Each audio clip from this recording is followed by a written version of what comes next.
اما نشوف مع بعض من خلال تجربة عملية ايه الفرق بين الشحن السريع والشحن العادي. وهقول لكم من خلال الفيديو ده ازاي تعمل حفظ لبطاريتك من خلال الموبايل نفسه 40%. هنحط الشاحن بالشكل ده كده، هنوصل وصلة الشحن بالشكل ده كده.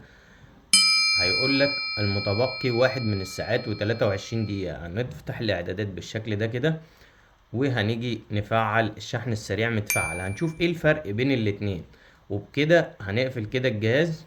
وهيقول لك باقي 1 من الساعات و46 دقيقة. يعني الفرق بين 1 من الساعات و23 دقيقة أو 1 من الساعات و46 دقيقة، أنا شايف إن الفرق مش كبير في 60% من نسبة البطارية كشحن. لكن المشكلة بقى إن الشحن السريع ده لما بتستخدمه باستمرار يعني على فترات طويلة وكل يوم، لا ده بيأثر على عمر البطارية وبيقلل عمر البطارية معاك. ومن خلال تجربة انت شفت الفرق في 60%، حوالي 17 دقيقة، وكده مش مستاهل ان احنا نفعل الشحن ده. والشحن السريع ده في بعض الهواتف بيكون اسمه الشحن السريع والشحن السريع جدا او الشحن فائق السرعة.